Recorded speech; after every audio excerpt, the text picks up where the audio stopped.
Hey everyone, welcome back to the Unaware Podcast, the show where we just talk about life and how it's okay not to know the outcome. As you can tell, if you're watching the video, you can see that we are not in the normal studio or setup, and Paul is also not with us today, and that is because I am traveling and visiting my good friend Charles in Michigan.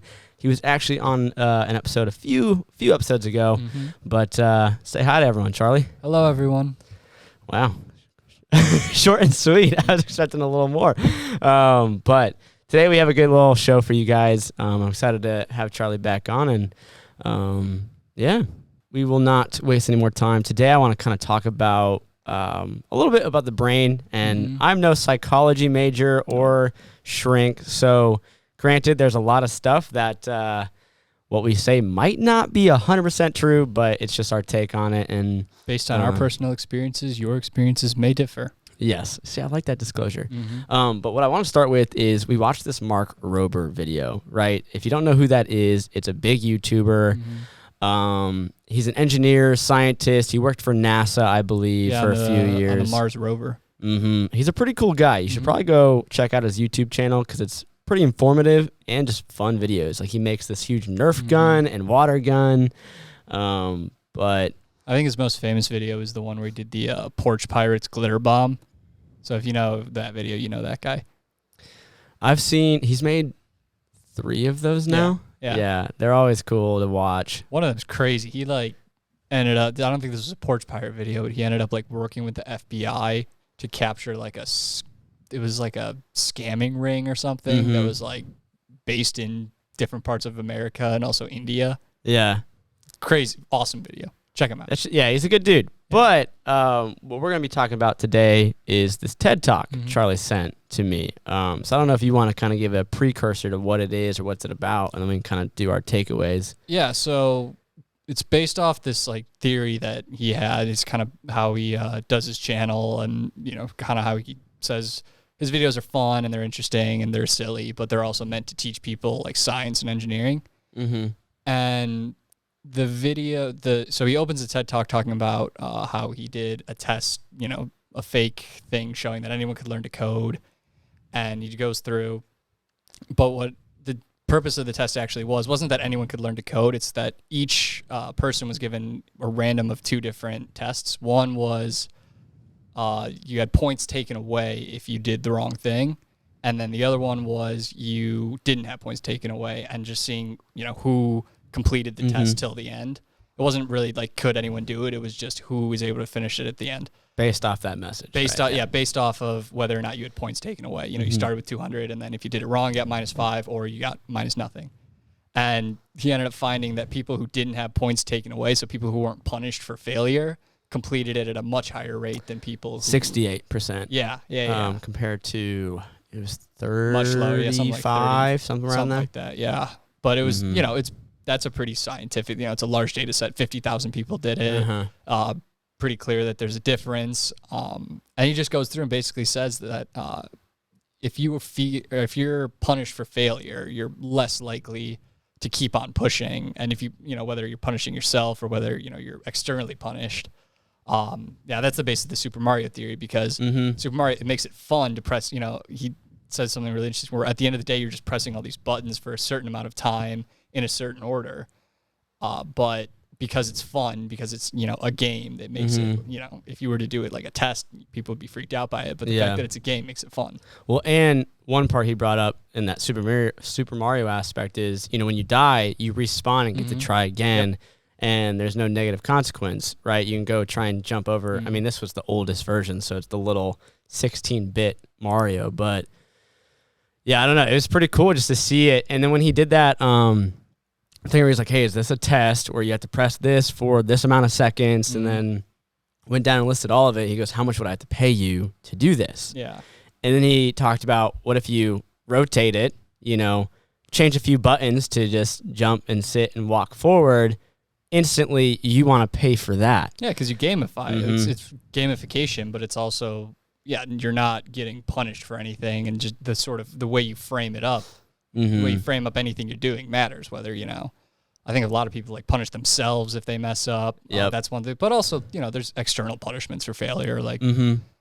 if it's school, you fail a class. If if it's your job, you don't get a promotion or you get fired or something, obviously there's that aspect, but I just think that's interesting. It's we had a professor, we had a class entrepreneurship, and one of our first classes. Yeah, we had it at the same time.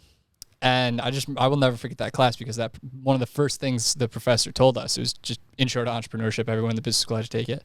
And he said, he was talking about how the American education system, especially in kindergarten to 12th grade, you're really punished for failure. If you, there's no upside if you don't, if you do poorly on a test or a piece of homework, that's it. That subject is done. It just teaches you not to fail. It's either don't fail, get it all right, be 100%, or you're not worth, your efforts were not worth it, basically. And he was talking about how he just hated that. He, didn't want his class to be like that. Granted, his class was hard, but it's because you never knew your grade. Because he's like, I don't grade based off a point system. I grade based off you only creativity. got 2 grades the whole year, and so he, not perfect, but well, honestly, that helped because it was so drastic of a change, right? If he's like, oh, well, I'll still have points, but I'm looking more for this. Well, that kind of defeats the purpose, right? Yeah. Yes, college is based off a grade, so it's trying to change in something that was holding him back. But I don't know. I enjoyed it. He was doing the best he could in the system that existed, which is just A, B, C, D, E, or F, I guess. Yeah. But that's the one thing he said that always struck me is wow, we do not like failure, especially and just the number of people that. It's considering everyone grows up with that mentality of I can't fail, I should never fail, I should always, and if I do fail or there's a chance of failure, it's not worth it. And that's the wrong way to just approach life, I feel like. I forget which episode of the podcast, but I actually kind of touched on failure a bit. I think it's episode 5. Near the end, I bring up how I want my kids one day to tell me how they fail each week. So I want my kids to kind of strive for failure. And Paul was at first like, what do you mean? And I'm like, not hey, go out and purposely fail, but go fail. That way you can succeed. Because that way it teaches your brain to sit there, fall down, but now you're like, hey, I know I can get back up and try again. If you do anything new, you're going to, unless you're one of there are naturals. People out there that are just good at everything. Yeah. But that's such a small percentage of people. And I think it's everyone wants to be those people, but it's and also it's often they're really good at one thing, but yeah, if you just do something once and then you fail and you screw it up and then you just quit, that is kind of how kids are conditioned to behave, but it's not right. And we should work to change it. We fear, absolutely fear failure in our culture. We are so embarrassed. We never want to talk about it, bring it up. We hide it. We just have this such negative and almost toxic relationship with the idea of failure. Yeah, but but then also I feel there's the theoretical and there's the practical, because you always hear those stories about, Steve Jobs, he got fired from his company, or, everyone already kind of knows those stories and admires it, but very few people actually live that. They put it into practice, yeah. Yeah, very few, and whether it's themselves or whether it's someone else, it's they're very quick to punish failure. Yeah. I just think, I don't know why there's that dichotomy, because I feel I don't know how it is in other countries, but at least in America, people admire people who get knocked down over and over again and, still manage to succeed. That's everyone succeeds, but. So I want to tie it back to that Mark Rober video. Is a way you can trick your brain is to kind of make it like a game. We even did this in our marketing course of how do we gamify everything, because it's the big fad right now. How do you make this a game and this a game and competition? Just because our brains love games. Yeah. It's good enough for the corporations. It's good enough for you. Yeah. You can put it into personal effect and just trick yourself into doing things and basically play. I don't know what that psychology term is, but fake it till you make it, whatever you want to call it.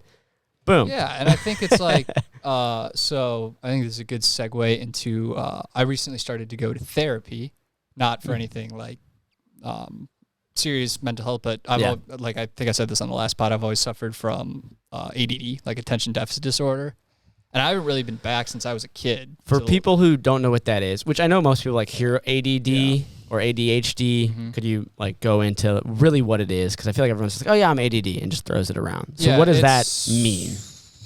Well, basically it just means that you have kind of a little bit of executive dysfunction. So it appears in different people in different ways. Like there is a difference between ADD and ADHD. Mm-hmm. But basically the reward center in your brain is kind of messed up, and you don't get as much satisfaction from certain things, but you get a ton of satisfaction from other things, and that leads you to get like easily distracted because I should be getting satisfaction from just sitting in this class or, even reading this book or something. But there's like a sound or, something that pulls me away, and then I got to get pulled back. Your attention's just... it's different people, different things, but my thing is just lack of stimulation. If I'm bored, I can't do like even the smallest little things, and it just drives me up the wall.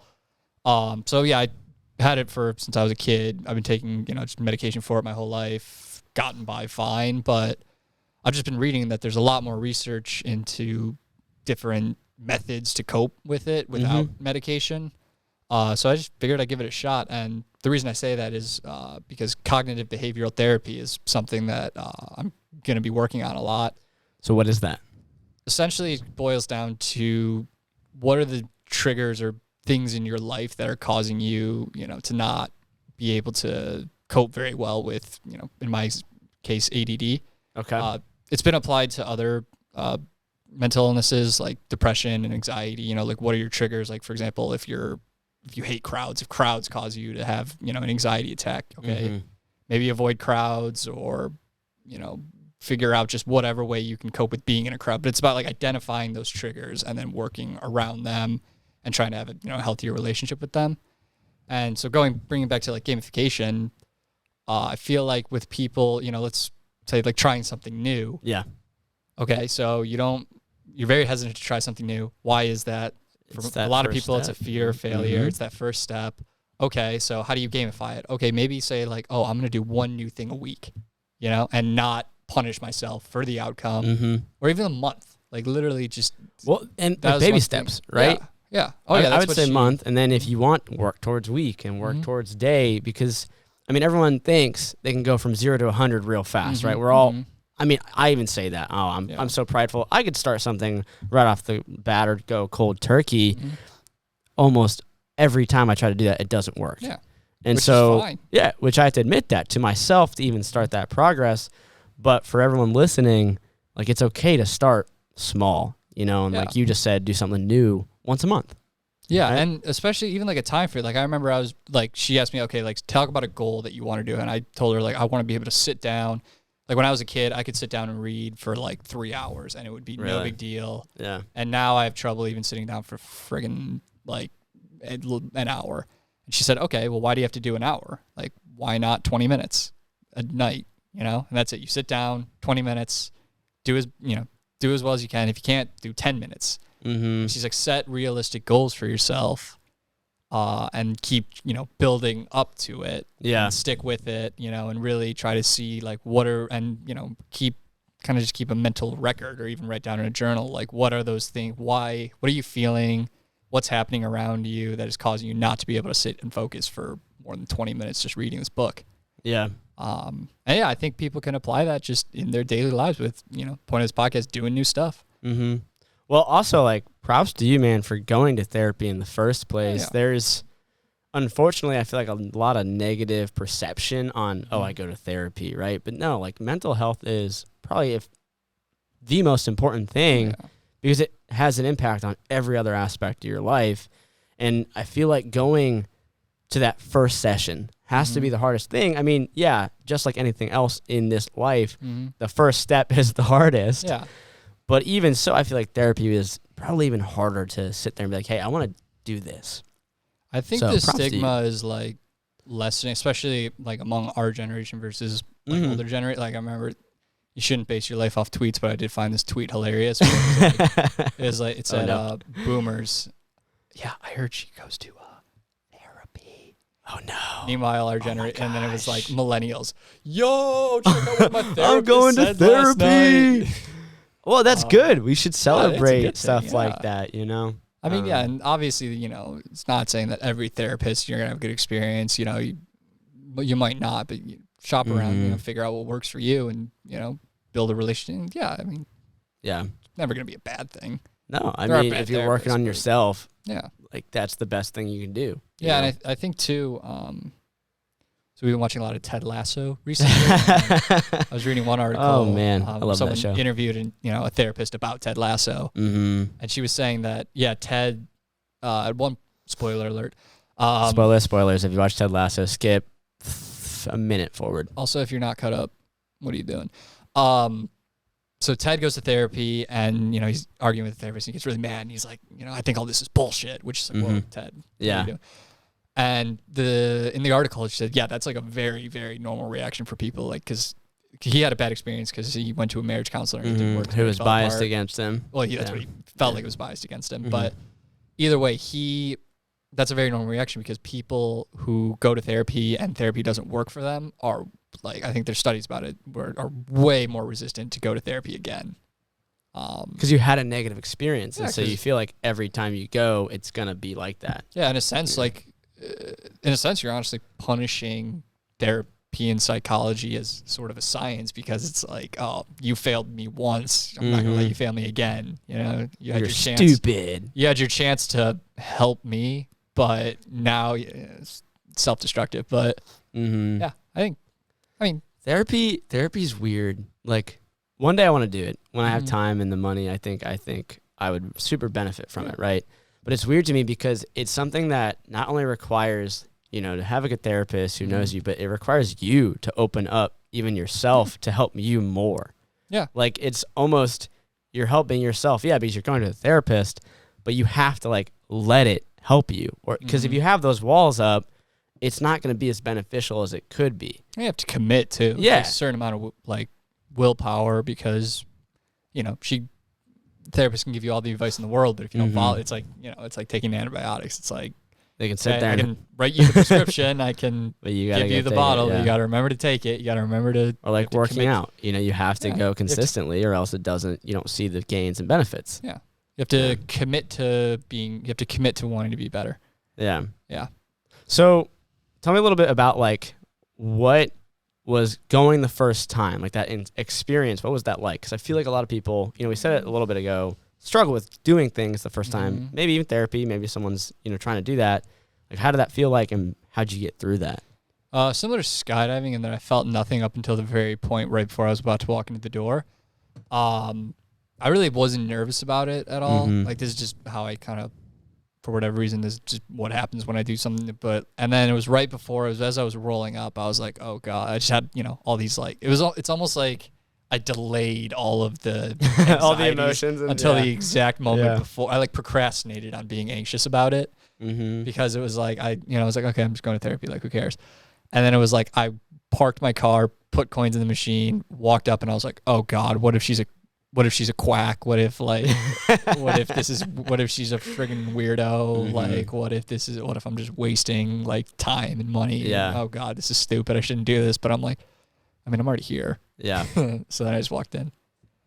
But yeah, I mean, it's definitely was scary. Like it was definitely like making the call. I just kind of did it because I wanted to do it. I haven't wanted to do it for a while, but there was definitely a moment where I was like, shit, like I probably don't want to do this, but I'm still going to walk through that door because I signed up. Why not? Yeah. So, I mean, I'm assuming you're going more, right? So what are you looking to get out of it? Just to be able to cope. Like, honestly, if I could not take medication anymore and still be able to function as a fully employed adult, you know, that would be just awesome. Because literally I've been taking it my whole life and there's nothing wrong with it. Like, I'm not, you know, not knocking it, but it's just to be dependent on it is, you know, throughout school was fine. Like, it was easy, but I mean, what if I go on like a freaking work trip or something and I don't have it? Or what if I, you know, it's like what if I need to go on a long drive and I'm like, oh shoot, I didn't like take it. And what if I can't focus? You know, I have done long drives on it, but it's just the risk. It's the being dependent. Yeah. It's the what if. Yeah. It's not like, and I don't want to say being dependent isn't like an addiction. It's like more like I'd rather have the tools in my tool belt to cope with daily life, and the medication is more of an added benefit, you know, when I absolutely like need to make sure there's like zero risk. Yeah. but I don't need to be taking it daily. That would just be awesome. That's cool. Well, I hope it gets there. I hope it's a positive experience. I think it will be. I mean, I have been to like therapy in previous times, but that was for something different. Yeah, I've never been, but I want to go. I definitely think it's beneficial, especially just because, talking about past, who we are, how to break down those walls. It can get deep. Yeah. Yeah. I mean, every therapist has a box of Kleenex in their office for a reason. Like, yeah, it gets deep. I'm currently actually wearing a shirt that says "You're not alone," but on the back of it has "How are you feeling?" and it has all these little faces. Actually, I'll turn around, so I don't know if the camera will be able to see it, but you can pick out all the faces that you're feeling. And it reminds me of one of my friends in college would always ask me, like, give me 2 emotions. How are you feeling? And I'd hate that question because I was so bad at how I was feeling in the moment. I'm like, I'm fine. I'm good. Everything's good, even if it wasn't. But, like, to me, it was. Yeah. And so I just remember that. And so this shirt, I don't know, it just reminds me of that. But that was a little bit off topic. But I remember that they have little faces on the feelings back. therapy, they all match up. Yeah. There's one other thing I wanted to bring up. It kind of ties back to trying the new things, and for you, like, accountability too, because we talked about that the last time you were on the episode. It's like the community, the accountability aspect of it, and that just helps. But it kind of paid off because I was on the phone with one of my friends, Ryan Burkett, the other day, and he was talking, catching up, and then he was like, "Ludi, guess what I did?" I'm like, "What?" He goes, "I went ice skating. I learned how to ice skate and play hockey for the first time. So I'm playing in this hockey league now at Miami." Yes. And I'm like, "Dude, that's awesome." He goes, "Yeah, I've never skated before." And I'm like, "Well, you have pads on. It's great." And then he kind of went down and I think he had the best mentality he's like, "Yeah, I know I'm not good at it, but it's something new. It's something I can go out there and learn and get better at and just have fun." Yeah. Like, it's okay to be bad. It's okay to fail. It's okay to fall down. But, I mean, I've played in, I think he said, like 4 games at this point. In every game he's seen huge growth in just learning how to skate and stop and turn. And I'm like, dude, that's awesome. Like, that's great. That's the best mentality, because some people would go out there and, I can't. I don't know how to ice skate. I can't. I don't want to fall in front of my peers, or, I don't want to get all hurt. the excuses. Yeah. You have pads on. You're fine. Oh, yeah, true. For hockey. Yeah. But he was, I don't know. It just made me smile because he was just so excited. And he's like, I just go out and get to do fun stuff and just try it. I'm like, yeah. Yeah. I mean, that's a great mentality to have. Not a lot of people have it. It's like a lot of people feel like it's just kind of, I don't know. I think it's a lot of things. Like, we talk about failure, but I mean, that's the whole point of this podcast. I guess you'll find out. But when you come up with the answer, the elevator pitch answer, let me know. Yeah. Well, I don't know. I mean, failure, I guess we can go back to that. It just, I feel like it has so much control on people. I mean, and so for Ryan's case, right, it's not even on his mind. It's not even in his mindset. So it lets him go out there and ice skate, play hockey for fun. And he's not even worried about, he's not classifying it as failing. He's classifying it as learning. And that's a big distinction. Yeah. Like, if he went out there the first game and fell down a few times and couldn't hit the thing, he's like, I failed. Kind of like the Mark Rober thing, there's less chance that he'd come back and do it again and enjoy it. Yeah, I mean, it's all about changing I think this ties it up. It's all about just changing your relationship with failure. Yeah. Okay, fear of failure is a trigger. Let's go back. Cognitive behavior. Fear of failure is a trigger for you to feel anxious, shut down, not want to do anything. Figure out why that is. Figure out how to change it. Okay, ice skating. Oh, God, I'm going to fall. Okay, you have pads on. You're not going to get hurt. I just don't want to fail in front of people and be an embarrassment. Yeah. Okay. Maybe just do it once and look like a fool, look goofy, but you did it. And and also, it's like, if people are laughing at you. Yeah, you got to learn to laugh at yourself, too. A, laugh at yourself. B, fuck them. Like, seriously. I mean, you can't live for other people. Yeah. Go out there and have fun and learn it for you, know. Ice hockey's fun, or whatever it is, or, the first time going to therapy, or I don't know, the extreme skydiving. Why not? I definitely think you're right with the changing the relationship. Yeah, I found one thing. I know you know this, but I think your listeners would benefit from it. Whenever I'm thinking about doing something new, or like there's something where I'm not like quite sure if I should do it for some reason that isn't like my actual like life is at risk or something like that. I just think of one line that I heard one of my favorite authors ever say, which is, "I'll do anything once except for incest and folk dancing." Literally, it's just, when I say that to myself, I'm like, okay, yeah, I'll go do it. Like, I just think it, and I'm just okay, yeah, I'll go do it. I'll try anything once except for incest and folk dancing. There's so many things I just want to add on to that list. I know it's a saying and it works so well, but there's just like, what about this? And what about this? That I'm like, that's just against humanity to even do. Anything once except for incest and folk dancing. What do you got against folk dancing, man? I know it's just a saying. It's just a hilarious saying. I know. Yeah. But you're saying it, so you've accepted that because I've heard it over 10 times. So you're not allowed to folk dance. You just can't. I don't want to. It's not that bad. I don't think I've ever folk danced before. I know, but I feel like I would if I was given the opportunity. So you're telling me our friendship? What, you done incest now? This is what you're trying to say? No. I give up. If I'm ever given the opportunity to folk dance, I'm going to, and I'm going to send you a video just for fun. Okay.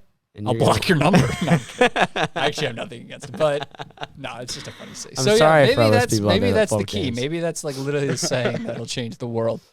Next time you're scared of doing something, you're not sure, and also your life isn't at risk if you do that thing, disclaimer, just say to yourself, I'll try anything once except for incest and folk dancing, and then see what happens. Who knows? Maybe. Yeah. Maybe it'll work for another it's worked for me. So I talk about skydiving a lot, I feel like, but it's a good point for this is because I've watched a lot of people go and do their first jump solo, and that is very high nerves, high excitement, high fear, high reward.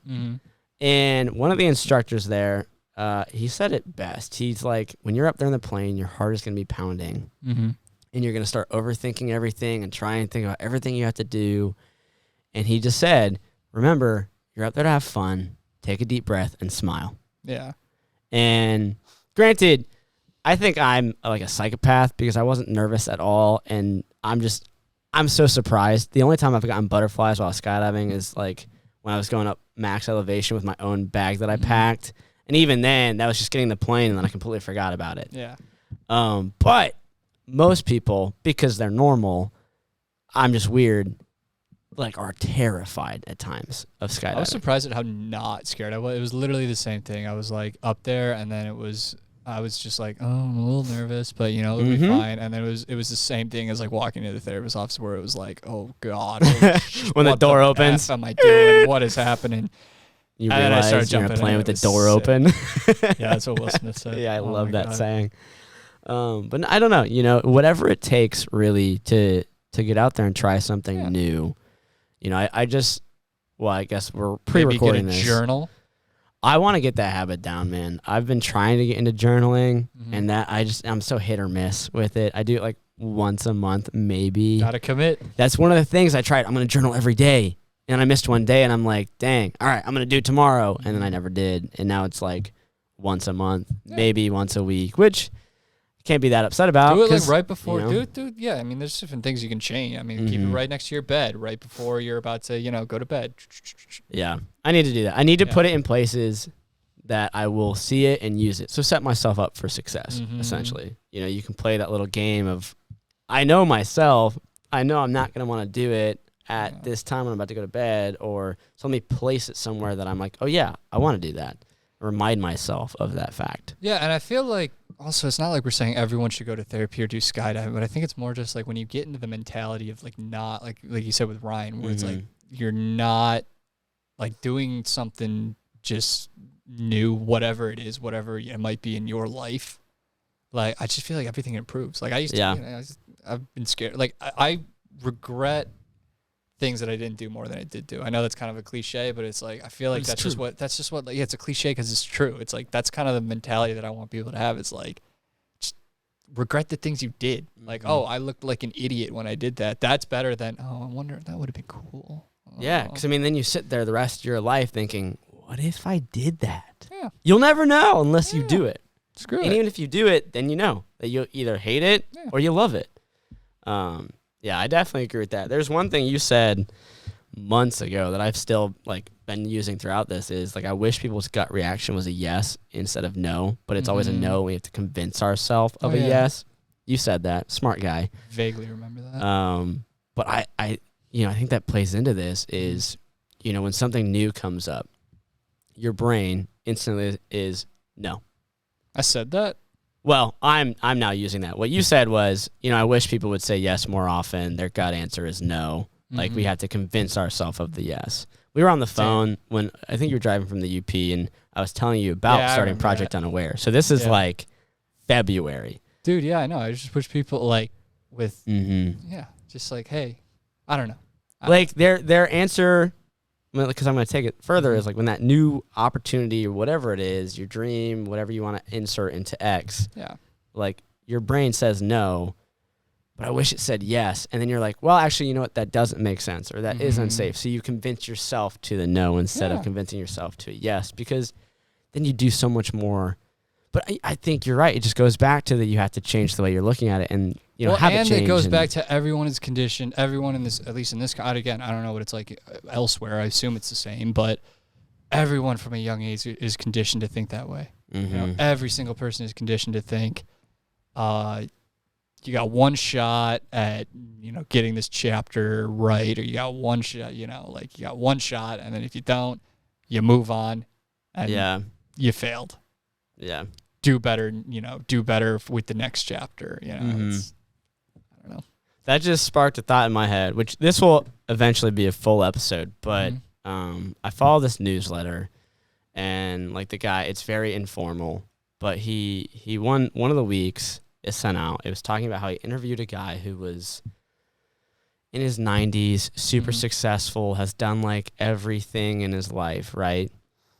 And he told Matt's the guy, he had just turned 30. And so I guess to set it up, Matt turned 30 and he was like, I'm old now, right? I lost my 20s, life ends. That's the mindset we kind of have, right? Yeah.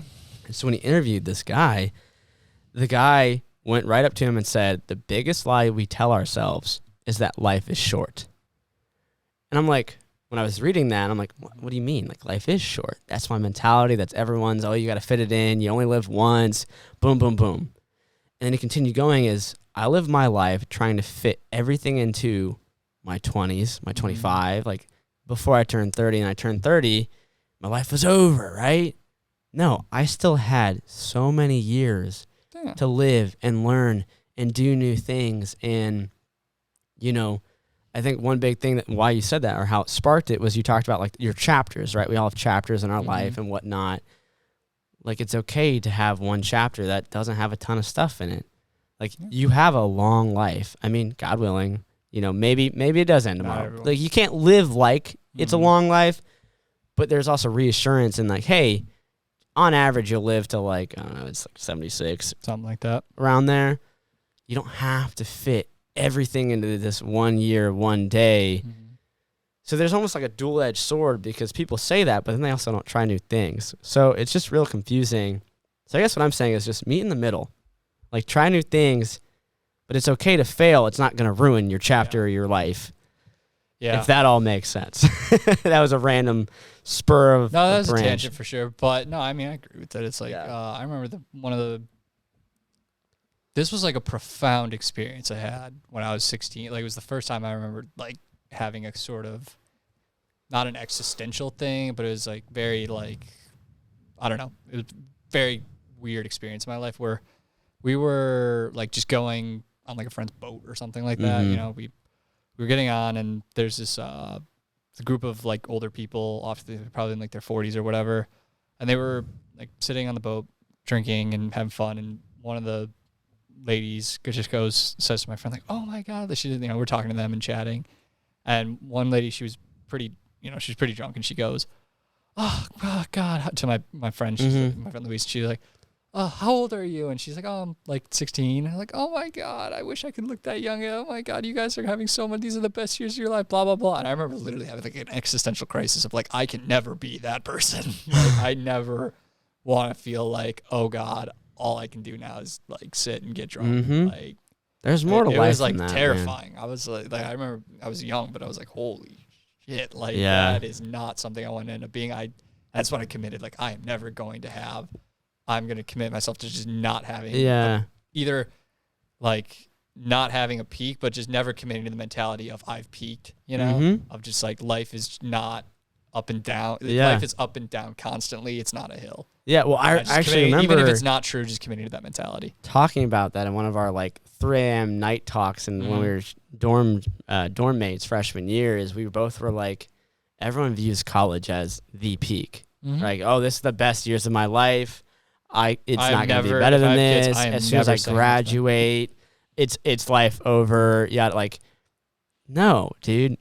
My life, I want it. Yeah, kind of like you said, it's going to go up and down, but there's the general trend that it's going to keep going up. Dude, if I ever have kids, I'm never saying that to them. No. And no one around them will ever say that to them. And if they ever hear it, I'm going to say that's bullshit. Like, it is. It's a lie, man. Literally, you cannot live your life like that. You cannot live your life thinking, these are the best years. I graduated. My life's over. Yeah, because it also leads to just such a freaking sad life. Yeah, and also just a scarcity principle of like, I have to do the most I can do. I'm going to run over everyone to make sure I have the best time possible because this is it.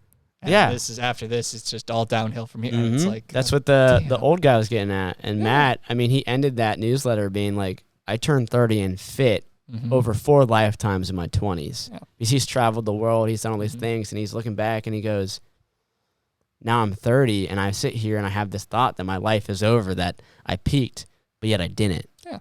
You know, and kind of like you're saying, that's just a bad mentality to have because it gets inside your head. And, you know, we started this with Mark Rober. And I mean, I think that's another thing where I remember, I mean, I was never taught that in my life. It was always like, oh, just, you know, do good here, move on to the next thing. Like, I feel like a lot of people are told that, you know, just like, or you hear it growing up. Like, oh, those are the best times. These are the best years of your life. Go out and enjoy yourself. Like, and I just don't think that's something that we should teach. No. Yeah. Because it instantly, as soon as you graduate, your perception is, well, all right. As soon as you graduate, as soon as you turn 30, as soon as anything happens, which people regard as getting older, is like, and I feel like goes back to that ties into a lot of stuff we have with, youth culture is the most important thing, blah, blah, blah. But I mean, I think there's something deeper to it of just like, you just shouldn't tell kids that. No. You shouldn't. They're too impressionable. Impressionable. Like, your brain, you know, it's a game. You can, words are powerful. And if you believe it, it's going to happen. Yeah. And so if you constantly are believing, oh, my college years or my 20s or whatever you want to believe are your best years, the moment that passes, you instantly believe your life's over or it's going downhill, and it's just not true. Yeah. So, I don't know. Which goes back to the thing of always try something new. Yeah, because there is so much cool stuff to do in this world, man. Circular. Oh, man. It's always a circle. Time is a flat circle. Yeah. So, I don't know. I think that's a good conversation for today. Yeah. We actually covered a lot more than...